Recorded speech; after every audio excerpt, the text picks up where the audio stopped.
أيها الرسول بلغ ما أنزل إليك من ربك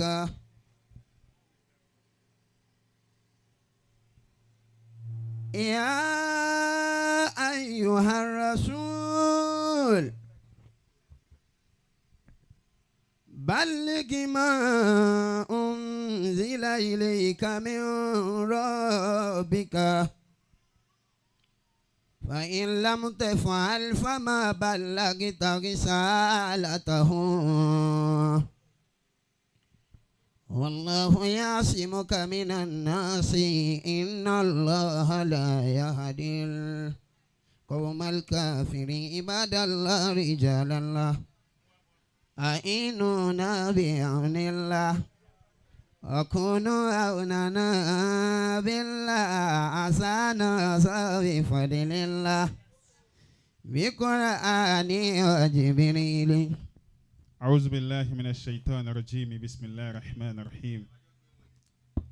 اللهم صل على سيدنا محمد الفاتح لما أغلق صلى الله عليه والخاتم لما سبق آمين ناصر الحق بالحق والهادي إلى صراطك المستقيم آمين وعلى آله حق قدره ومقداره العظيم. آمين. صلى عليك الله يا شمس الدنا. صلى عليك الله يا شمس الدنا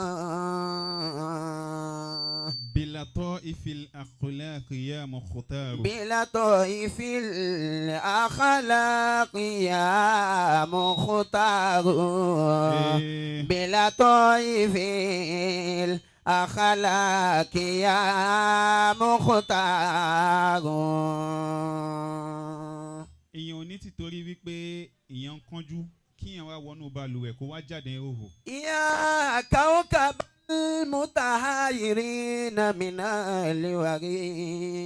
الوريد. èèyàn tó bá ti torí wípé òun kánjú ó wá fẹ́ wẹ̀ nítorí òun kánjú ó wá hó ọṣẹ sórí tán ó wá sáré jáde ìhòhò kí ni wọ́n pè wèrè lára yóò pè yàn. سجدت لك الأنوار والأقمار. سجدت لك الأنوار والأقمار. àwọn àgbàlagbà sọ pé ẹ dákun ẹnjìníà yẹn ẹ jọ̀ọ́ ẹ bá wa sọ fún wọn. àwọn àgbàlagbà sọ pé tí sàárà ò bá kálé kì í kàtà khairukum li ahlihi anabi ló sọ bẹ́ẹ̀. sallallahu alayhi. àwọn tí wọ́n ń pè wá yẹn tí wọ́n fẹ́ rí wa ìsìn ni wọ́n ṣẹ̀ fẹ́ rí wa ìgbà tí àìtí ìdẹnitáyé ń wá baba aléla ni wọ́n kọ́kọ́ rí wa. minka shafa'atu ya safil mujtabi. ya murtada. ya murtada bika kushifal asraru. eléyìí máa sọ pé dr Ìmọ̀dára ẹ̀yin la fẹ́ yẹ kẹ́ wá tòun máa sọ pé dr Ìmọ̀dára ẹ̀yin la fẹ́ yẹ kẹ́ wá ẹ̀yin la fẹ́ rí àmọ́ nígbà táyé ti ń rí wa ìgbà tọ́lọ́run ti ṣe wá ní mọ́lẹ̀ lẹ́ ń rí wa ìgbà táyé ti dìmọ́lẹ̀ baba aléla ni wọ́n rí wọn gbà náà. wàtúhìbò kálí ìtànù fílẹ̀ àkẹwà ní àyíwá kásá tó yóò jẹ́bi tàkàtàrò àkásá tó yóò jẹ́mi tàkàtàrò. nítorí ẹ̀ ni mo ṣe sọ wípé èèyàn ò ní tìtorí wípé èèyàn ń kánjú kó wá lọ wẹ̀ kó lóun fẹ́ jáde kó wá bọ́ta òhò kó má wọṣọ ní tìtorí wípé wọ́n fẹ́ rí wa ń bì kan pé mo ní wà sí bì kan kí n máa ṣe lé dáadáa. badiral kawa ini bajatale àti falẹ̀ ayé nabidali kolobe tuhibu kalẹ̀ àṣìbàrò. baba Fadilatu Sheikh Ismail damallahu hayatahu Leila atọrọ alẹ adamallahu hayatakum wa hafizakumullahu wa ra'akum. àmín.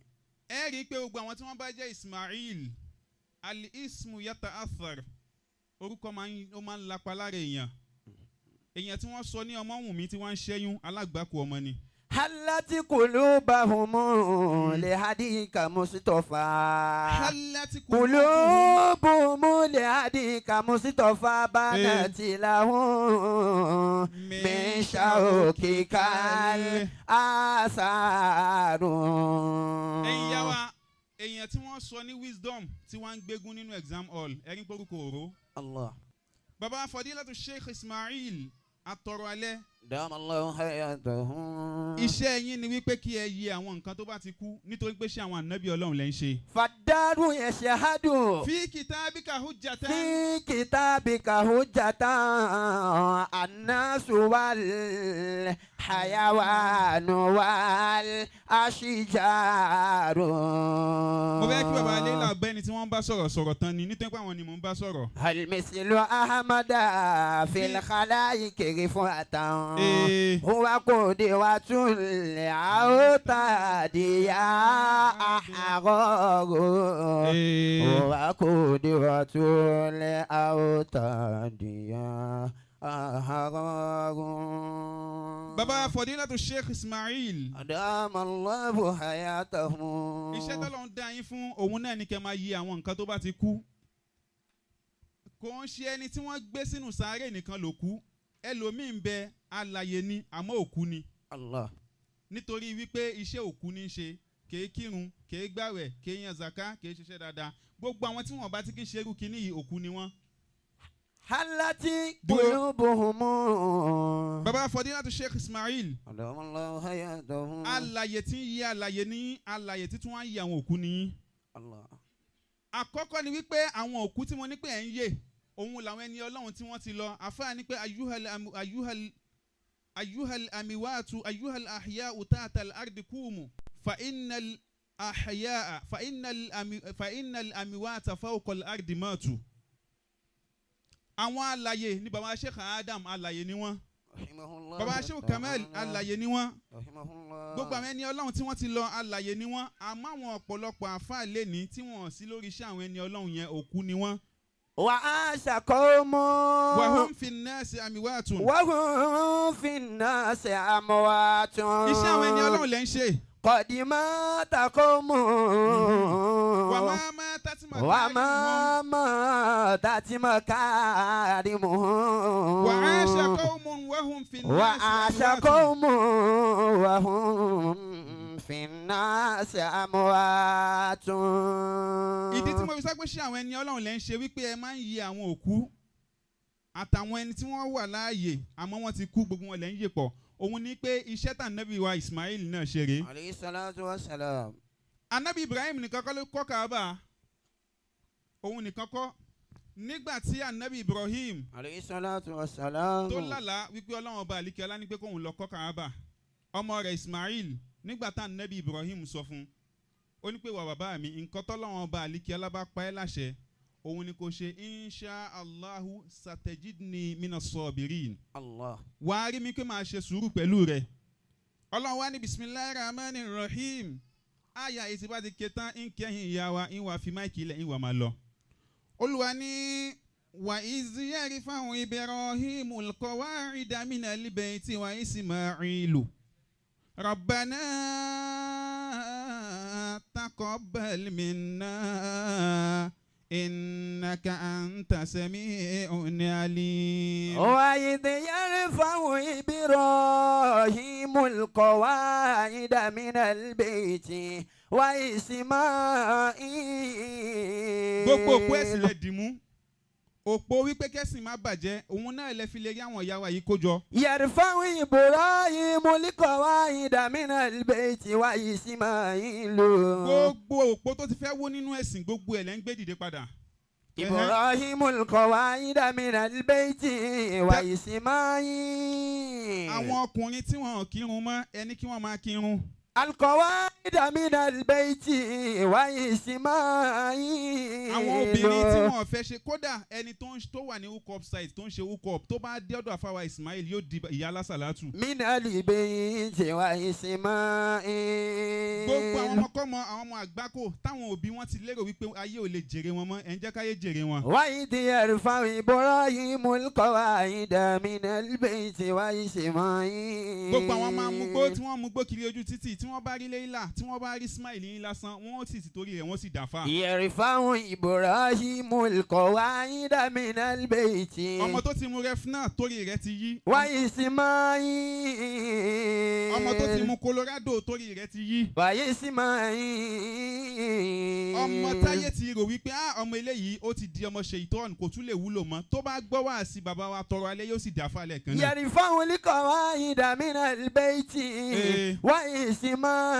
وإسماعيل. ربنا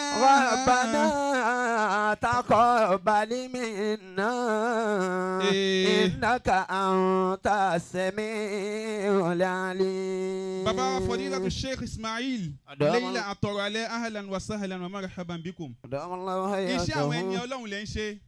ربنا تقبل منا إنك أنت السميع العليم. nǹkan tá wá ń gbàdúrà lọ́dọ̀ Ọlọ́run sìn òun náà ni pé iṣẹ́ tẹ̀ ń ṣe yẹn àsàlátù tẹ̀ ní dáadáa tẹ̀ ń ṣe gbogbo àwọn takọrùbá àti yín sọ́lọ́wọ́n ọba àlìkẹ́lá àbí Ọlọ́run ọba àlìkẹ́lá ń pẹ́ kọ́lọ́run gbà lọ́wọ́ yín. àmín. gbogbo ẹ̀yin ìyá wa gbogbo ẹ̀yin náà la kí gbogbo ẹ̀yin bàbá gbogbo ẹ̀yin àfa bàbá Raid Sheikh wa Mubarak akínyìn dáadáa Sheikh wa Sharif Ọlọ́run masaja rí yín pé àti gbogbo ẹ̀yin àfa wa akí bàbá wa Jawhari tí wọ́n wọlé ń sìn Ọlọ́run masaja rí yín pé Ọlọ́run wọlé ànábì wa Muhammad táwọn onímọ̀ bá wọlé ìyẹn ó ti mọ̀ pẹ̀lẹ́pẹ̀lẹ́ ni wọn kì í ṣe wàhálà wọn wọlé wọn ó jókòó wọn ní dayérú Ọlọ́run masaja rí yín pé o. àmín. subhana rabbika rabbil izzati amma yasifun wa salamun. àṣeyìnkò ádámọ̀ ní bàbá táwọn lè gbàgbé ọbẹ̀ náà òfin bàbá ayé akọlẹ́jọ́ náà wà kẹ́bà lè fi kó káàṣì ṣe wa. àṣeyìnkò ádámọ̀ onílùdá.